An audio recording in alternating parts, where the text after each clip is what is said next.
From selling to swindling.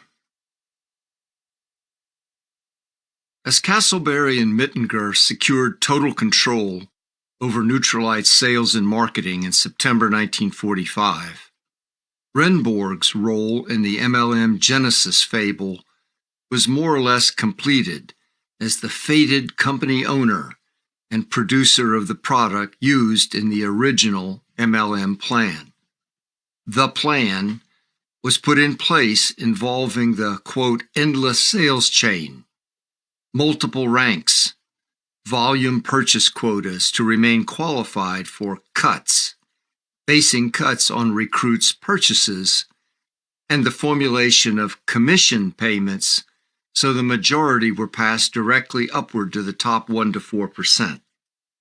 These elements fit into an integrated, rationalized, and camouflaged system that succeeded spectacularly in its goal of enriching Mittinger, Castleberry, and Renborg. Insight into the groundbreaking moment when multi-level marketing was created requires looking closely where few have explored. The similarities and the boundaries between selling, which was the primary bond between Mittinger and Castleberry, and swindling, which is what they conspired to create. Mittinger and Castleberry crossed the line from selling, generally defined as voluntary agreements for commercial transactions between parties based on adequately disclosed information and resulting in a reasonably equitable exchange, into swindling, generally defined as a calculated deception, withholding of information necessary to a voluntary agreement, and by design, resulting in loss to one or more parties at the hands of the other. This nexus of sales and sales scam, where Mittinger and Castleberry's new plan was born, has seemingly been shunned by academia, including law schools, or even denied.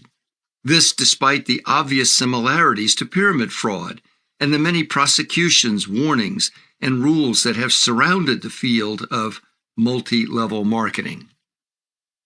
One renowned academic and legal scholar, however, did make precisely such a study. In his 1976 book, Swindling and Selling, Yale law professor Arthur Allen Leff parsed the blurry and unexplored boundary. As he explained, all selling is not swindling, but all swindling is selling. And one can understand much of selling only by seeing it as a response to the same problems of customer resistance faced by professional bunco artists. Leff identified two specific elements that must be present in all swindling and selling alike.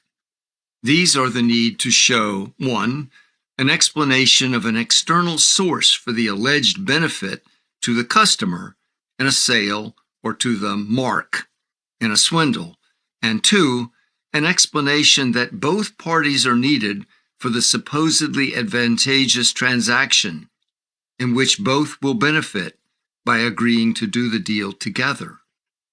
The external source of reward, whether it is a vast pool of promised money as in some swindles, or merely a special reduction in price as in a common variety of sales promotions, must be explained.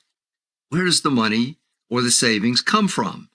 And how is it that the salesman or swindler is able to make it available to the sales prospect or mark? No one believes that money is given away for free.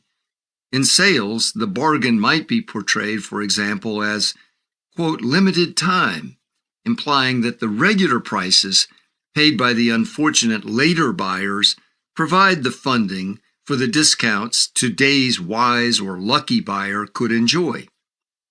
The salesman is the only person who can offer this special deal now.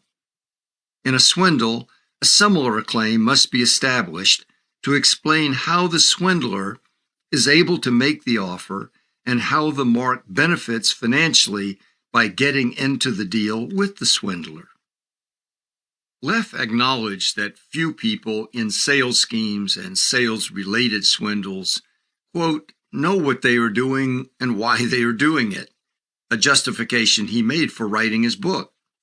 Selling and its illicit cousin swindling, he explained, have been, quote, almost ostentatiously neglected by almost all scholars in almost all pertinent disciplines. Not coincidentally, his study led him to look specifically into the field of multi-level marketing, just as it was beginning to explode across America in the late 1960s and 70s. Leff referred to this new model as pyramid selling, calling it, quote, America's top swindle.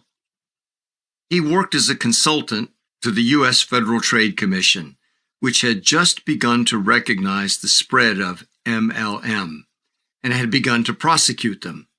This was the period just before the federal government, for political reasons, chose to allow MLMs to operate.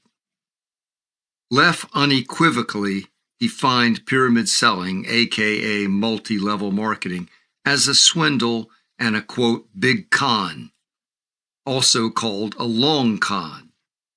He also, however, recognized that MLM's use of purchased products as the mechanism for transferring money and the employment of door-to-door, quote, retail sales as an identity placed it on the, quote, borderline between what most people would distinguish as those different realms of swindling and selling. In his analysis, the two domains appeared nearly identical, making MLM distinct and perhaps unique among frauds, not as a sales business engaged in swindling, but a swindle engaging in sales. The close proximity in appearance between direct selling and the newly invented pyramid selling accounts partially for how millions of otherwise honest people plunge into the scam and lure friends and family as well. Mittinger and Castleberry's pyramid scheme, launched in the late 1940s, took advantage of exploding needs and hopes of millions of people in post-war America whose lives and livelihoods in the modern era were increasingly defined by sales and marketing. Those needs and hopes have not diminished, and the defining imprint of sales and marketing has only become stronger, swelling the, quote, market for MLM recruits decade after decade.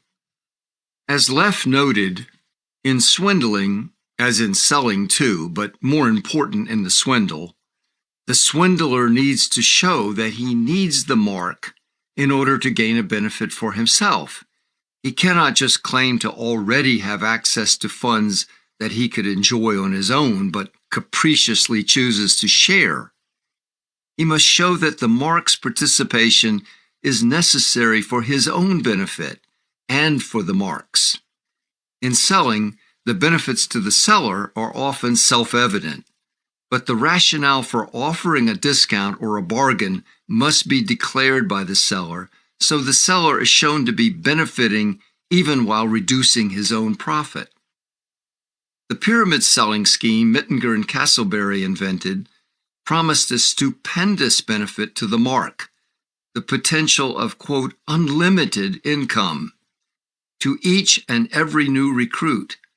But this, quote, unique income opportunity is presented as a joint benefit to the recruiter and the person recruited. Each solicitation is therefore not just a proposition to buy, but also to join the recruiting chain. Mutual benefit gained from the transaction is firmly established, or at least appears so. There must also be a plausible explanation for how such a benefit is possible. In MLM, the reward to the recruit for paying to join and recruiting others to do the same is described as potential wealth of such plenty that it makes ordinary salaries look like wage slavery. It is said to be not only unlimited in volume, but also perpetual in duration. Only when the actual identity and source of MLM's promised cornucopia, where the money comes from, is discovered, can the insidious, swindling nature of multi-level marketing become clear and obvious. In the swindle, the reward is never delivered. The swindler does not have it to give. It does not exist, and so too, as will be shown in MLM.